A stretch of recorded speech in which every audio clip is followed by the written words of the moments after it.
नमस्कार, मी डॉक्टर प्रियंका शेडमाके मडावी, स्त्रीरोग तज्ञ and fetal medicine specialist, Shri Swami Samarth mother and child clinic and diagnostic centre, Gadchiroli. आज माझ्याकडे एक पेशंट आली होती आणि तिचं असं होतं की ती इन्फर्टिलिटी आहे. म्हणजे लग्नाला 8 ते 9 वर्षानंतर तिला फर्स्ट टाईम प्रेग्नन्सी राहिलेली आहे आणि तिचं आम्ही सगळं टेस्ट वगैरे केलं, तर त्याच्यामध्ये असं आढळून आलं की ब्लड टेस्टमध्ये शुगर म्हणजे मधुमेह आहे. त्याला जस्टेशनल डायबिटीज मेलाइटस असं सुद्धा म्हणतात. तर आता प्लस तिच्यासोबत थायरॉईडसुद्धा आढळलेलं आहे.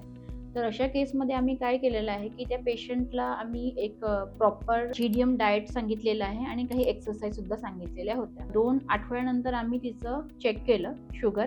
त्याच्यामध्ये असं आढळून आलं की शुगर वाढलेलंच आहे, ते कमी झालेलं नव्हतं. तर अशा कंडिशनमध्ये आम्हाला मग तिला मेटफॉर्मिन म्हणून एक गोळी असते, सकाळ संध्याकाळ आम्ही ती स्टार्ट केली. पण परत पुन्हा 2 आठवड्यानंतर शुगर चेक केलं, तर ते पुन्हा कॉन्स्टंटली वाढूनच आलेलं होतं. तर अशा केसमध्ये आम्ही एंडोक्राइनॉलॉजिस्टला कन्सल्ट केलं आणि इंजेक्शन इन्सुलिनसुद्धा स्टार्ट केलेली आहे. तर अशा केसमध्ये आम्ही एव्हरी डे पेशंटचं फास्टिंग, जेवणाच्या अगोदरची शुगर, जेवणाच्या नंतरची शुगर, सकाळ संध्याकाळ दोन्ही असं 4 ते 5 वेळा चेक करतो आणि प्रॉपर डाएट आणि एक्सरसाइज सांगत असतो. तर अशी केस जी आहे, primary infertility with GDM plus thyroid disorder, ही हाय रिस्क प्रेग्नन्सीमध्ये मोडते. ही प्रेग्नन्सी जी हाय रिस्क आहे, अशा केसेसमध्ये पेशंटला समोर जाऊन BP होण्याची शक्यता राहू शकते. बाळाची वाढ जास्त होऊ शकते, म्हणजे बाळ 4 किलोपेक्षा जास्त राहू शकतात. डिलिव्हरीच्या दरम्यान खूप गुंतागुंतीचे प्रोसिजर सुद्धा होऊ शकतात किंवा पेशंटला सिझेरियन सेक्शनची पण गरज पडू शकते.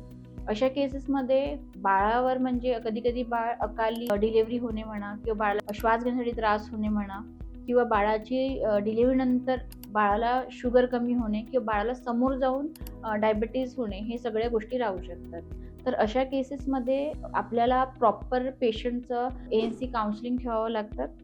जेणेकरून पेशंटची मॉनिटरिंग प्रॉपर झाली पाहिजे आणि त्याच्यामध्ये आपण या प्रॉपर काउन्सिलिंगमधून आपण बाळ आणि आई दोघेही सुरक्षित कसे राहतील याच्याबद्दल प्रॉपर त्यांना सांगू शकतो माहिती.